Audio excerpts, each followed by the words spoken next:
Okay, so ready to dive into the wild world of Indian politics. Let's do it. We're talking about over 1 billion people, a democracy that's absolutely buzzing, and a political landscape that's, well, let's just say it's complicated. You could say that again. We've got these excerpts from the Wikipedia article on Indian politics, and honestly, it's a bit of a monster. It's a lot to unpack. Yeah, so our mission today is to break it all down, find those little nuggets that'll make your jaw drop, and by the end of this, you'll feel like you actually learned something new, not like you just dozed off in a lecture hall. No dry lectures here. Exactly. And you know how dense Wikipedia can be, right? Oh, tell me about it. Pages and pages of Yeah, information. right. But trust me, this deep dive is going to be anything but boring. To start things off, let's wrap our heads around this term. India is what they call a federal parliamentary republic. Kitschy, isn't it? I know, right off the bat, it sounds a bit like something you'd hear in a political science exam. It can be a mouthful. But it's really just a fancy way of describing how power is divided and how the government works in India. Okay, so break it down for us. What's the federal part all about? Federal simply means that power isn't just concentrated in one central government. You've got the national government, and then you've got individual states, each with their own set of powers. Kind of like the United States with its federal system and individual states. Exactly, a very good comparison. Now, the parliamentary bit is all about where the government's accountability lies. In India's case, it means the prime minister and their cabinet, they answer to the legislature, which is the parliament. They're accountable to the people's representatives. So it's all about checks and balances, making sure no one has absolute power. Precisely. And finally, that little word republic at the end. Well, that just means India isn't ruled by a king or a queen. No monarchy here. Nope. The head of state, the president of India, is elected. Speaking of elections, I think it's time we talk about how India's parliament actually functions because, honestly, this is where things get really interesting. It's a fascinating system. Okay, so like many democracies around the world, India has what we call a bicameral legislature. Meaning two houses are involved in making laws, You got it. First up, we've got the Lok Sabha. which is often referred to as the House of the People. And this is where the real power lies, because these members are directly elected by, well, the people. It's the heart of Indian democracy, where the voice of the people is supposed to be heard. But here's the kicker. The Lok Sabha has a whopping 543 members. I mean, can you imagine 543 people all in one room trying to debate and pass laws? It's one of the largest democratically elected bodies on the planet. That's incredible. It makes you wonder, how on earth do they get anything done with that many voices in the mix? Well, it's certainly a lively and sometimes chaotic process. Yeah. But it's also a testament to India's commitment to representing its incredibly diverse population. That's a really good point. But with so many members, the way they're elected becomes super important. And in India, they use this system called first past the post.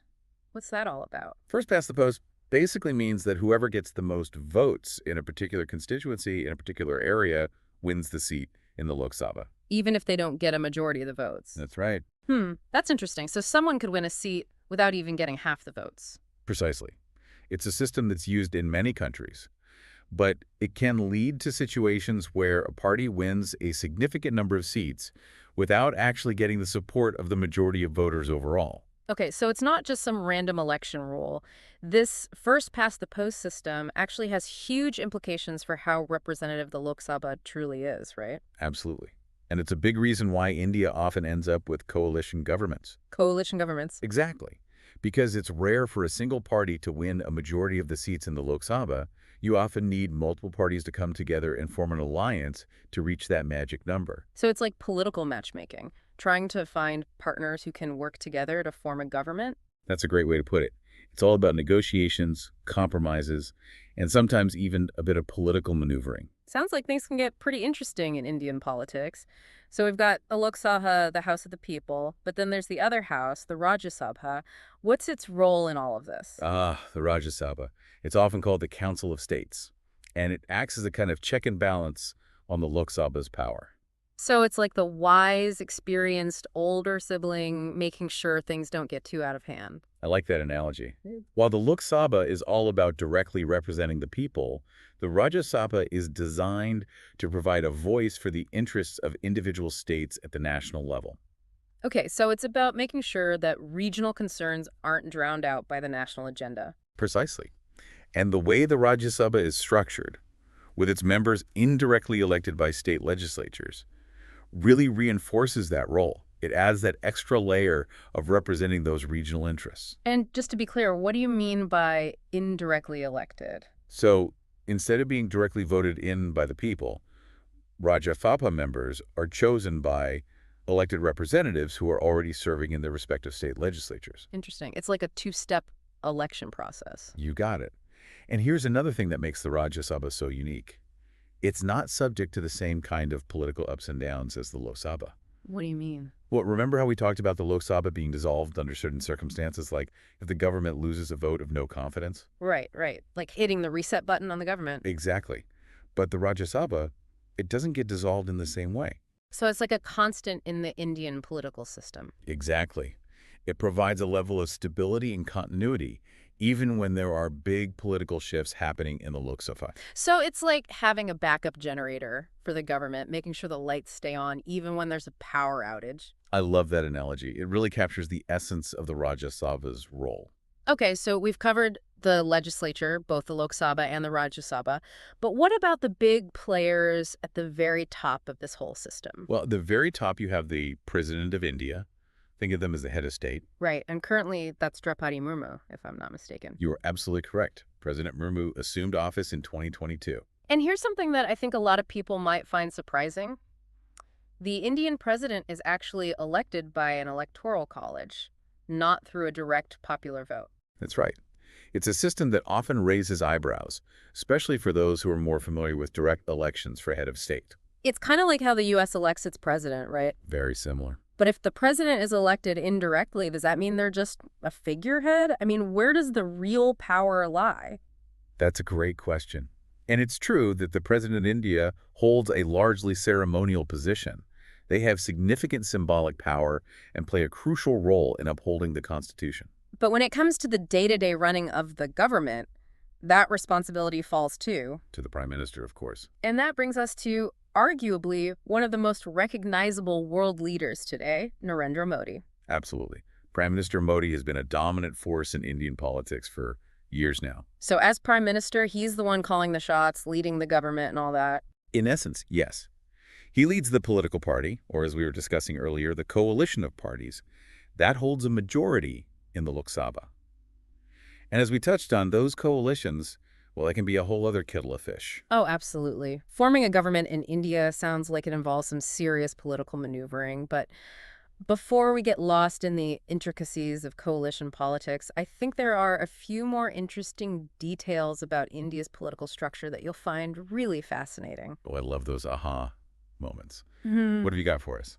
Well, for starters, did you know that the Vice President of India actually presides over the Rajya Sabha? Really? I had no idea those two were connected. It's one of those things that often surprises people. You know, it really goes to show like how interconnected the whole Indian political system is, don't you think? Absolutely. And it makes you appreciate how much thought went into designing that structure. Definitely. And speaking of the Rajya Sabha, you know how we were talking about its stability? Well, one of the things that makes it so stable is that it's not subject to dissolution like the Lok Sabha is. Dissolution, huh? Okay, I have to admit, that sounds a bit like political jargon to me. What does that actually mean in practice? Yeah, it's one of those terms that might not be familiar to everyone. Basically, it means that the Lok Sabha, the House of the People, it can be dissolved. Like its term can be cut short under certain circumstances. So it's like hitting the reset button on that part of the government. Exactly. Mhm. For example, if the government loses a vote of no confidence, you know, where they basically say, we don't support the current prime minister and their cabinet anymore, well, then the Lok Sabha could be dissolved. Or sometimes, if the prime minister themselves advises the president to dissolve the Lok Sabha for whatever reason, well, that can happen too. Interesting. But the Rajya Sabha, it just keeps on going. Yep. Because its members, they have those staggered terms, remember. Only a third of them are up for election every 2 years. So even if the Lok Sabha gets dissolved, the Rajya Sabha stays right where it is. It keeps on functioning. That's fascinating. So it's like this element of continuity in the government. Even if there are all these political shakeups happening in the Lok Sabha, the Rajya Sabha is always there, chugging along in the background. Precisely. It's there to provide that sense of stability, of legislative continuity, even during times of, political uncertainty or changeover. It's brilliant, really, when you think about it. It's like having a backup generator for the government, making sure the lights stay on, even if there's a power outage. I love that analogy. It really drives the point home. But let's shift gears a little bit, if you don't mind, because I want to talk about the whole process of actually holding elections in India. Sure. I mean, we're talking about the largest democracy in the world, right? A population that absolutely dwarfs most other countries. It's mind-boggling when you really stop and think about it. Over 1 billion people. I know, right? It boggles the mind to even try and imagine the logistics involved in organizing an election on that scale. Oh, absolutely. It's a massive undertaking. And that's where the Election Commission of India comes in. This independent body, it's their job to oversee every single aspect of the election process from start to finish. It sounds like they have their work cut out for them. What kinds of things are they responsible for? Well, everything. I mean, we're talking about registering voters, making sure that the elections are free and fair, and that's a huge responsibility in itself. Then there's the whole logistics of it all. Setting up polling stations, printing ballot papers, ensuring security. It's a truly Herculean effort. And to make things even more complicated, you've got to consider the sheer geographical diversity of India. You've got mountains, deserts, coastlines, everything. And then there's the multitude of languages spoken across the country. How do they even begin to address those challenges? It's certainly not easy. But somehow, they managed to pull it off. And they've actually managed to maintain a pretty impressive track record of conducting democratic elections, despite all the hurdles. It's a testament to India's commitment to democracy, wouldn't you say? That even with all the complexities, they've managed to make it work. I'd absolutely agree with that.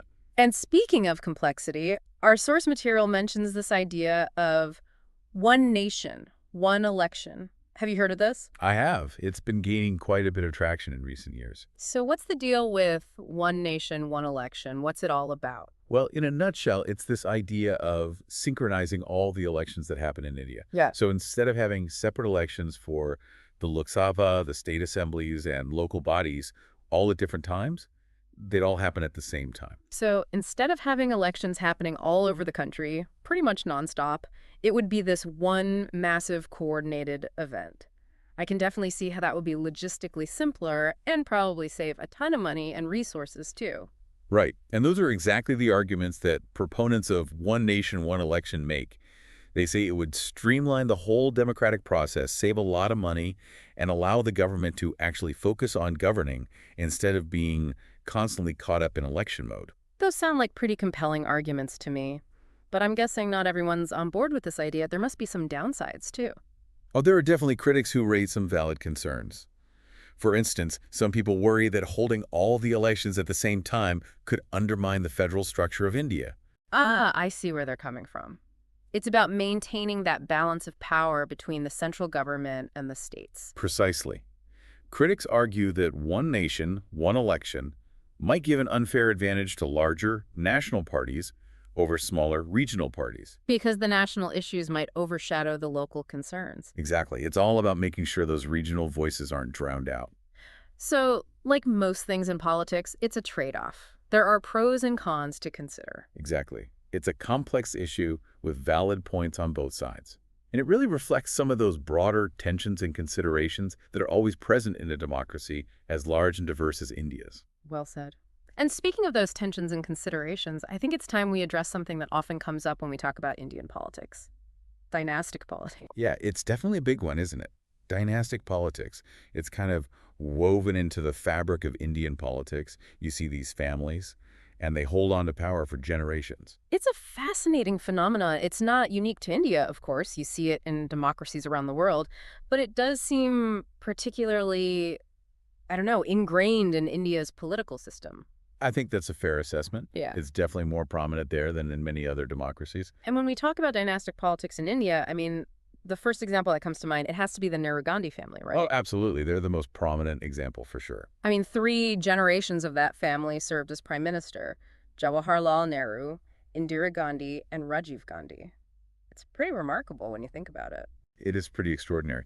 And they're not the only ones either. There are a number of other political families in India who've held on to power for, decades. It really makes you wonder, why is that? Why is this dynastic element so strong in Indian politics? That's the million-dollar question, isn't it? What is it about India's political system that lends itself to these political dynasties? Well, I think there are a few factors at play here. One possibility is that, unlike some more established democracies, India doesn't have these strong, deeply rooted party structures. So it's not like in some countries where the political party itself is the main driving force, and individuals, even really popular ones, they kind of come and go. Exactly. Without that really strong party structure, it creates more space for individuals to rise to prominence. And who better to capture the public's attention than someone who already has that name recognition, someone who can inherit a political legacy, so to speak. It's like they're inheriting a built-in base of support. In a way, they are. And then you have to factor in how elections are financed in India. There isn't a whole lot of public funding available for campaigns, so they have to rely heavily on private donations.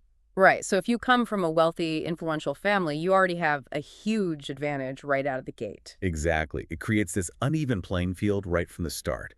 And then, of course, there's the simple fact that in a country as vast and diverse as India, name recognition can be incredibly powerful. Especially when you're trying to reach millions, hundreds of millions of voters. Precisely.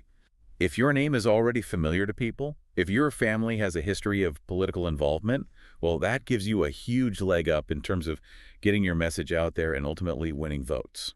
It makes sense. It's not just about individual charisma or even political skill. It's about that legacy, that family name that carries weight in the minds of voters. It definitely plays a role. It's a fascinating aspect of Indian politics, and it raises some really important questions, don't you think? I mean, about fairness, about representation, about what it really means for a democracy to be truly representative of its people. It's a complex issue, no doubt about it, and it's something the people in India are actively debating and grappling with. But dynastic politics is just one piece of a much larger puzzle, wouldn't you say? You're right. We can't talk about challenges to Indian democracy without talking about some of the other big issues they're facing. I mean, our source material mentions terrorism, this thing called Naxalism, religious and caste-related violence. It's a heavy topic for sure. These are serious issues that India's been confronting for decades. They are. And honestly, I think for a lot of us who don't follow Indian politics closely, some of these challenges might not even be on our radar. Like Naxalism, for example. That's not something you hear about every day. Can you tell us a bit more about that? Sure. Naxalism is a really complex issue, and it's rooted in socioeconomic disparities, and a long history of exploitation in certain parts of India. Essentially, you have these Maoist insurgent groups, they're often called Naxalites, and they're operating in various parts of the country. Maoist, meaning they follow the ideology of Mao Zedong, who led the communist revolution in China. Exactly. And these Naxalite groups, they're primarily active in rural and tribal areas, places that often feel neglected and marginalized by the government. So, would you say they're fighting against the Indian government? In essence, yes. They see themselves as waging a revolution against the state.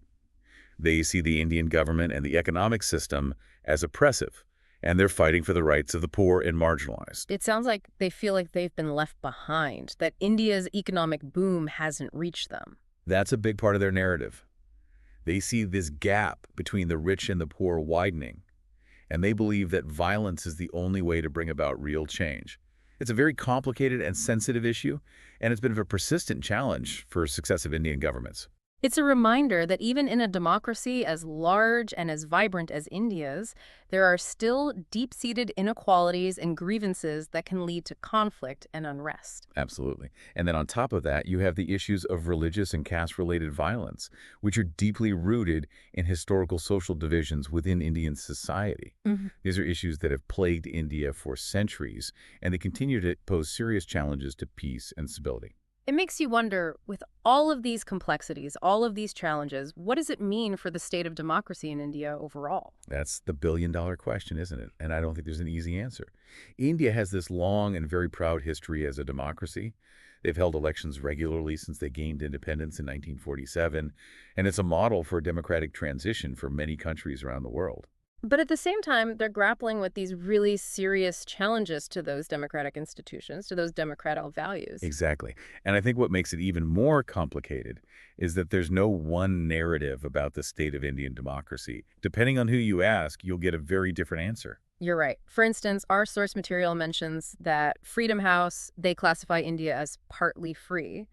But then you have the VDEM Institute, and they've gone as far as labeling India an electoral autocracy. And then you have the Economist Intelligence Unit, and they call India a flawed democracy. So which one is it? Right. It gets confusing. I think these different assessments just go to show how difficult it is to really pin down a single definition of what democracy is and how to measure it. I mean, India clearly has democratic structures and processes in place, but there are also these significant weaknesses and areas of concern. It's complex, it's nuanced, there's no easy answer. It sounds like Indian democracy is kind of at a crossroads. They're facing these very real internal challenges. But at the same time, India is also asserting itself more and more on the global stage. They're becoming a major economic power, a major player in geopolitics. Exactly. And it's playing out against the backdrop of rising authoritarianism in different parts of the world. It definitely makes you think, with all of these factors at play, where does India go from here? What role will they play in shaping not just their own future, but the future of democracy on a global scale? Such a good question. And unfortunately, we don't have a crystal ball.